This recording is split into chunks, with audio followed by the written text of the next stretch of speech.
L'hiver arrive, la saison froide arrive, ma saison préférée arrive. Et donc, première vidéo du mois d'octobre. Qui dit octobre dit forcément Halloween. Donc aujourd'hui, vous l'avez sûrement vu dans le titre, on se retrouve pour un Threadies.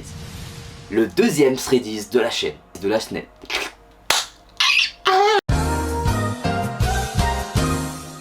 Alors déjà, pour ceux qui ne savent pas ce que c'est un Threadies, je vais l'expliquer brièvement. Threadies, ça vient de thread et floppies. Ce sont les threads de floppies. Ce sont des threads exclusifs que vous ne trouverez nulle part ailleurs que sur ma chaîne. Car ils ont été conçus pour la chaîne. C'est vous qui les créez, les Threadies. Donc ce sont les abonnés. Pour l'instant, c'est juste mes potes, mes passons. Ce sont des abonnés. Donc aujourd'hui, nous avons 3 Threadies. Et ouais, ça fait un de plus que la dernière fois. Et bien commençons avec la première histoire.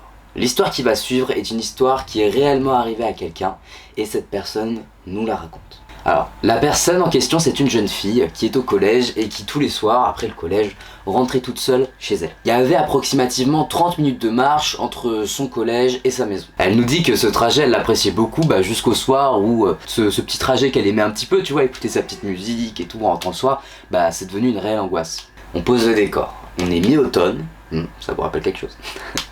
Il est 17h, elle sort de cours, elle sort son petit casque, elle le met sur ses oreilles, elle commence son petit trajet tranquille. Elle rentrait tranquillement chez elle et tout d'un coup il y a une voiture qui déboule au milieu du parking, qui se gare n'importe comment, comme si elle l'avait fait sur un coup de tête. La voiture de derrière klaxonnait, mais la voiture elle bougeait pas pourtant. Notre personnage, on va l'appeler Émilie. Émilie, elle est témoin de la scène et ce qui se passe, elle trouve ça bizarre, mais bon, sans plus quoi. Mais elle regarde le conducteur de la voiture qui s'est arrêté, et c'était un homme d'un certain âge. L'homme de derrière lui criait dessus et lui... aucune réaction à part fixer Émilie pendant de longues secondes. Vous vous doutez bien, Émilie, elle était assez mal à l'aise par rapport à ça. Du coup, elle a juste repris son chemin tranquillement. Sur son chemin, elle vit une voiture qui ressemblait beaucoup à la voiture du monsieur la dépasser. Elle se dit justement qu'elle était rassurée, que le monsieur devait mieux aller, que son problème avait dû être réglé, passé. En continuant toujours son chemin, elle retombe sur cette voiture, cette fois-ci elle est encore arrêtée la voiture, mais pas sur un parking, pas sur une place de parking, mais au milieu d'un passage piéton. Elle est donc obligée de contourner cette voiture qui lui barre complètement le chemin. Émilie, c'est une fille un petit peu stressée et ce qui se passe, elle le sent pas du tout. Elle essaie de passer brièvement, elle se dit que c'est pas vraiment normal ce qui est en train de se passer et elle jette tout de même un regard au monsieur dans la voiture. Cette fois-ci, le monsieur, il n'est plus figé. Il continue à la fixer d'un air assez déroutant, mais cette fois-ci, il lui fait signe. Il lui fait signe de monter dans la voiture.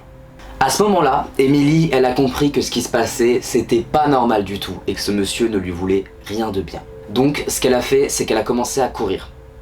Selon elle, chose idiote. Pourquoi ? Premièrement, le monsieur est dans une voiture, donc concrètement, il va beaucoup plus vite qu'elle. Deuxièmement, je cite, « À cette époque, mon style était plutôt douteux et les chaussures que je portais étaient donc des baskets compensées. » Effectivement, pour courir, c'était peut-être pas la meilleure solution. En courant, l'homme la redouble. Elle était lancée dans sa course et elle passe par un parking et l'homme s'arrête sur ce parking devant elle. Elle recommence à lui passer devant en faisant mine de rien. Là, à ce moment-là, Émilie, elle a une idée de fou. Le parking sur lequel ils sont actuellement, c'est le parking d'un carrefour.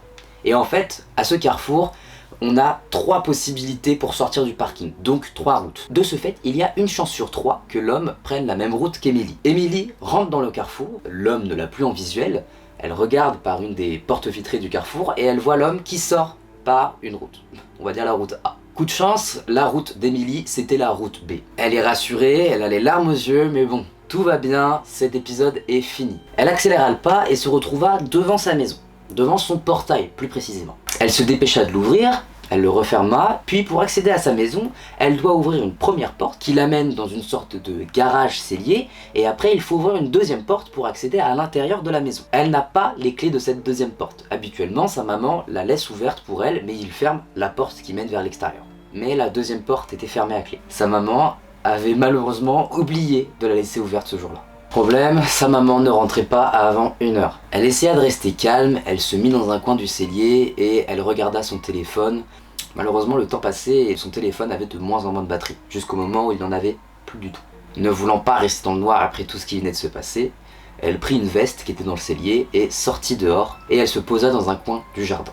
Émilie voit soudainement quelqu'un passer devant son portail. Elle voit un homme passer, elle se dit bon, la rue c'est une rue assez passante donc ça ne la choque pas. Le souci c'est que cet homme s'arrête devant le portail et commence à fixer sa maison. Tout d'un coup, l'homme tourne la tête vers elle et elle le reconnaît très vite, c'est l'homme qui l'a suivi depuis le collège.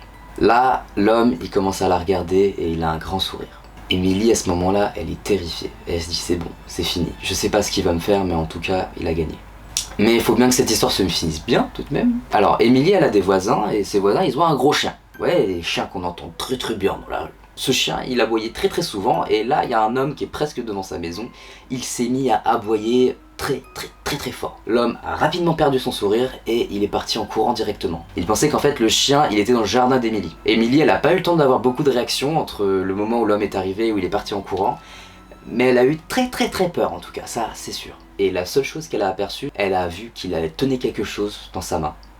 Elle ne sait pas quoi, mais en tout cas il tenait quelque chose dans sa main qu'elle n'a pas du tout réussi à identifier pendant sa course. La mère d'Émilie est rentrée vraiment quelques minutes plus tard, elle lui a tout raconté et depuis ce jour, la porte du cellier est toujours ouverte.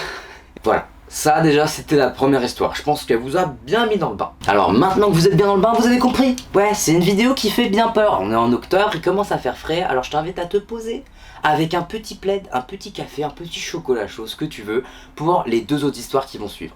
Deuxième histoire. Cette histoire, elle est un petit peu plus paranormale. Là, on va entrer dans quelque chose d'un petit peu plus glauque, d'un petit peu plus... On n'a pas la réponse quoi. Cette fois-ci, c'est Eric qui nous raconte son histoire. À ce moment-là, Eric, il a à peu près 13 ans. Alors, l'histoire d'Eric commence un vendredi soir, ses parents étaient partis au restaurant. Il lui avait proposé, mais vu que sa journée était très fatigante, il avait préféré rester tout seul à la maison. Et il a commencé à entendre une sorte de fredonnement. Comme si quelqu'un chantait tout doucement, vraiment. Il s'est dit qu'il y avait sûrement quelqu'un dans sa rue qui était en train de fredonner tranquillement. Sauf que le problème, c'est que ça a duré plusieurs minutes. Et ça a commencé un petit peu à le saouler, donc il s'est mis à la fenêtre pour regarder d'où ça venait. Et d'un coup, le bruit s'est arrêté et il n'y avait personne en fait dans la rue. Il est quand même pas trop rassuré de ce qui vient de se passer, c'est quelqu'un qui stresse et a peur très rapidement, donc il y a un truc qui va pas. Il chope son ciseau d'école et il va faire le tour de sa maison. Avant on l'a tous déjà fait avec ce qu'on avait trouvé sous la main, on fait le tour de la maison, on m'a dit « Y'a quelqu'un ?» Moi je l'ai déjà fait souvent. Dans sa maison, le truc c'est qu'il trouve personne. Donc il décide d'appeler sa mère pour lui demander si peut-être il serait rentré pour aller chercher quelque chose avant de repartir. Et sa mère lui dit que pas du tout, ils sont restés, elle lui demande pourquoi. Mais à ce moment-là, Eric, il a un petit peu honte d'avoir eu peur, donc il lui dit comme ça. Enfin voilà, non pour rien. Il veut pas trop avouer ce qui vient de se passer. Le truc c'est qu'il aurait bien aimé lui en parler, mais il y avait quelque chose qui l'en empêchait un petit peu au fond de lui. Une semaine plus tard, la voiture du papa d'Eric étant en panne, sa maman décide de l'emmener au travail, tout simplement. Son père travaillait assez tôt, du coup ils partirent vers 6h. En tout cas, ça c'est ce qu'ils avaient dit à Eric la veille. Eric à ce moment-là, il dort, donc il ne les entend pas vraiment partir. Ils étaient censés partir à 6h, et vers 6h20, 6h30, il s'est réveillé parce qu'il entendait du bruit en bas de chez lui. Eric, sa chambre, elle est à l'étage, et en fait, juste en dessous, il y a le salon. Et il avait l'impression d'entendre des bruits qui venaient d'en dessous de sa chambre. Des bruits qui l'ont tout de même réveillé à ce moment-là, donc c'était... Ces bruits, ça ressemble beaucoup au fredonnement qu'il a entendu une semaine avant. Ça ressemble à un homme qui chante, quelque chose de pas trop compréhensible en bas de chez lui. Là, il commence à réellement avoir peur, mais cette fois-ci, il prend ses couilles et il se dit « Vas-y, je descends ». Toujours avec son ciseau d'école. Il descend les escaliers tombent directement sur le salon. Et arrivé en bas, il y a rien, il y a personne. Mais il y a quelque chose de pas normal. Dans son salon, il y a une sorte de grande bibliothèque. Tu vois, les parents d'Eric, c'est des grands lecteurs et la bibliothèque, elle est vraiment chargée. Quand il regarde la bibliothèque, il voit que sur l'étagère du haut, il y a une sorte de trou. Et il voit que ce livre qui manque, il est sur la table du salon. Une sorte de vieux livre un peu cracra, ouvert. Il se rassure en se disant qu'en partant, ses parents ont sûrement oublié de le ranger. Mais il y a toujours un souci. D'où venait le bruit? Dans le salon d'Eric, il y a une sorte de petite radio qui des fois se met en route, des fois pas. Elle est assez âgée, ils y font pas trop attention. Du coup, il se dit que c'était sûrement ça qui s'est mis en route tout seul. Encore une fois, il stresse beaucoup, mais moins que la dernière fois, parce que ça lui semble plus logique, ce qui vient de se passer. Et étant donné qu'il avait encore la tête dans le cul, il a peut-être pas vraiment fait attention à ce qu'il entendait. Le truc, c'est qu'à partir de ce jour-là, il le retrouvait à différents endroits du salon, tous les matins en se réveillant. Là encore, il n'en parle pas à sa mère. Il a peur, et il y a quelque chose qui l'empêche d'en parler, il veut pas. Ça continua pendant 1 ou 2 semaines, jusqu'au jour où en se levant, plus de livres. Mais plus de livres du tout. Même dans la bibliothèque, il n'y avait pas ce livre. Il n'était plus là, disparu. Pendant plusieurs mois, Eric, il a beaucoup cauchemardé de cette situation. Il dit même qu'il a dû aller consulter parce qu'il était devenu très stressé, il faisait des terreurs nocturnes, beaucoup de cauchemars. Et sa mère, voyant ça, elle comprenait pas ce qui se passait et voilà, il était allé consulter. Les années ont passé et il en a jamais parlait à personne. Sauf le jour où quelques années plus tard, il décide d'en parler avec sa mère. Pendant la conversation, sa mère elle reste bouche bée. Et elle a l'air de savoir un truc. Eric lui demande pourquoi elle est comme ça. Et là, c'est le moment des révélations. Sa maman, elle lui dit qu'en fait, à cette période-là précisément, elle avait un nouveau collègue de travail qui, à peine arrivé, lui a posé beaucoup de questions sur sa vie, sur si elle avait été mariée, si elle avait des enfants, où est-ce qu'elle habitait, etc. Alors au début, la maman, elle se dit juste que c'était une manière de sociabiliser, que ce monsieur était un peu bizarre, mais qu'il avait pas l'air méchant. Et au fur et à mesure, ces questions, elles venaient de plus en plus bizarres, genre est-ce qu'elle lisait beaucoup, qu'est-ce qu'elle lisait. Et la maman, elle a commencé à couper les ponts avec ce monsieur. Quand elle le croisait à la machine à café, hop, elle l'esquivait, elle le trouvait pas sain du tout. Plus tard, plusieurs fois, elle l'a vu traîner à cette période-là, près de leur maison. Elle reconnaissait la voiture, elle l'a jamais réellement vue, mais elle a déjà vu sa voiture, une silhouette au loin. Et tout ça, ça lui a fait beaucoup peur, elle en a parlé à son mari, mais ils n'en ont jamais parlé au petit, parce qu'il ne voulait pas qu'il panique ou voilà. Et le fameux jour où ce livre a disparu, sa maman elle s'en était rendue compte, et le lendemain au travail, elle n'a plus jamais revu cet homme. C'est-à-dire qu'il a totalement disparu de la circulation. Et elle pense que du coup c'était lui, elle pense qu'il voulait ce livre, mais ils ont jamais su pourquoi. Il lui avait posé des questions sur ce livre, il avait l'air un petit peu obsédé par cette idée de savoir qu'est-ce qu'elle avait, qu'est-ce que c'était. Sa mère, elle adorait en fait la déco et elle avait trouvé ce vieux livre dans un vide-grenier et elle l'avait mis dans sa bibliothèque comme ça. Elle avait essayé de le lire mais c'était une langue qu'elle connaissait pas du tout. Et au bout de quelques années, il avait fini tout en haut. Tout est flou en fait dans cette histoire. Eric, il a jamais eu la réponse de ce qui s'était passé, la maman non plus. Ils comprennent toujours pas comment cet homme il a réussi à trouver la maman, s'il est arrivé dans cette boîte par hasard et qu'il a juste parlé avec la mère. On sait même pas comment il a su que ce livre était dans la maison. On sait pas pourquoi il voulait ce livre. On sait même pas si c'était lui en fait. Donc c'est une histoire qui reste très floue tout de même. Ça, c'était donc la deuxième histoire. On va passer donc à la troisième et dernière histoire. Et celle-ci, elle est pas mal flippante aussi tout de même. On est en 2019 dans une petite ville du centre de la France. Alors Clem et Claire, elles sont meilleures amies depuis des années. Cette année, elles sont en 4e et elles ont eu beaucoup de chance parce qu'elles ont réussi à être dans la même classe cette année-là. Durant cette année, justement, les professeurs vont organiser un voyage à la mer en Normandie, plus exactement. Bon, les deux meilleures amies, pour elles, c'est une occasion super de passer des moments ensemble et de se faire des souvenirs. Du coup, elles vont toutes les deux s'inscrire pour ce fameux voyage à la mer. Mais si cette histoire est dans cette vidéo, c'est que ça va pas super bien se passer. Elles sont contentes d'y aller et tout, mais quand elles arrivent, bon, c'est pas tip top quoi, c'est pas THE truc de voyage en mer, c'est un peu éclaté. Apparemment les locaux sont pas fifous, les activités, bon, c'est vraiment nul. On va se faire des souvenirs, mais un peu moins fun que prévu, c'est un peu ça quoi. Bon bah bien sûr, classe de mer, vous en avez déjà fait sûrement, bah on enchaîne les visites, les trucs à la plage, les machins. C'est ce qu'elles font. Donc ce sont des chambres de 4, donc elles sont toutes les deux, plus 2 filles de leur classe. Et un soir où elles sont toutes les 4 en train de rigoler, et bah elles entendent un bruit sourd. Un bruit assez violent venir de l'extérieur de la pièce. C'était pas un cri, c'était plus un bruit matériel, quelque chose qui tombait, quelque chose qui frappait un mur, on sait pas trop. Bah du coup elles ont eu peur que ce soit potentiellement un professeur ou quelqu'un qui se baladait qui a fait tomber quelque chose, et vu qu'elles étaient pas du tout censées être réveillées, elles ont eu très peur, elles ont éteint rapidement les lumières et elles sont allées se coucher. Et toujours en se disant que bah ce bruit c'était bizarre et puis au final personne n'est venu toquer, donc chelou, mais bon. Problème, là la lumière elle est éteinte, plus personne ne parle et le bruit, exactement le même, se répète. Là les filles elles sont dans la compréhension totale, on a Claire et Clem qui essayent de rationaliser, qui se font des petites blagues, qui essayent de se faire rire pour essayer de déstresser, et les deux autres filles elles se mettent à pleurer, à complètement stresser, elles se tétanisent. Bon bien sûr après ça il n'y a plus rien eu du tout. Les 4 filles étaient tout de même tétanisées, mais elles décidèrent d'aller se coucher. Elles réussirent à s'endormir, certes tard, mais elles réussissent à dormir. Et le matin, la journée, elles en ont pas plus reparlé, elles ont fait semblant qu'il ne s'était rien passé. C'est marrant quand même de voir la nature humaine, genre sur le moment, c'est très rare que les gens parlent de ce qui vient de se passer à leur entourage, sur le moment en tout cas. Parce que ça se répète dans les histoires, mais ça se répète aussi dans plein de threads de Squeezie que j'ai vu, plein d'histoires qu'on m'a racontées et tout.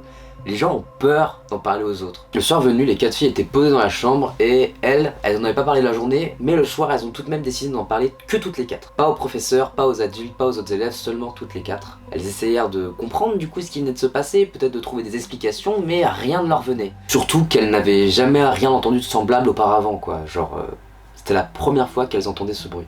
Plus tard dans la soirée, elles éteignirent les lumières, Un petit peu tard encore une fois, mais pas aussi tard que la veille. Il n'y avait plus aucun bruit dans le bâtiment, tout le monde avait l'air de dormir, et ce bruit a recommencé. Sauf que cette fois ça venait pas de l'extérieur de la chambre, mais de l'intérieur. Là, c'en était trop pour les filles. Clem alluma la lumière tout en hurlant au même titre que Claire et les autres filles. Leur armoire, leur grosse armoire, était renversée au sol. Personne n'avait l'air d'être entré, elles étaient encore réveillées, elles l'auraient entendu. Toutes leurs affaires étaient étalées par terre et l'armoire était couchée. Là, le problème c'est que ça faisait trop, donc elles sont parties réveiller leur professeur. L'esprit collège, vous connaissez, dès qu'il se passe un truc, tout le monde est au courant. Donc les professeurs ont essayé de rassurer les filles, mais très rapidement tous les élèves ont été mis au courant de la situation. Et du coup tous les élèves se sont mis à être très inquiets, à avoir peur, etc. Les professeurs aussi avaient un petit peu peur quand même. Ils ont essayé de rassurer tout le monde, mais selon Claire et Clem, ça n'a pas vraiment fonctionné. Heureusement, c'était l'avant-dernier soir. Donc ils ont passé encore une journée de cours, de visite, etc. Le dernier soir a eu lieu. Pour Clem et Claire et les autres filles de la chambre, il ne s'est rien passé ce soir-là.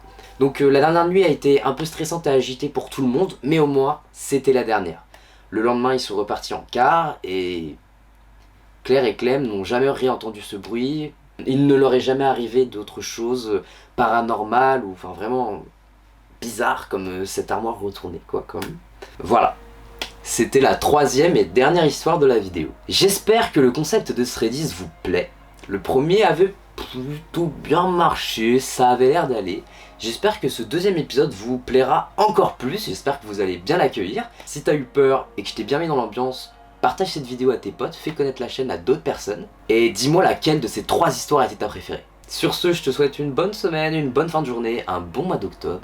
Et sur ce, je te dis à dans 2 semaines pour une nouvelle vidéo.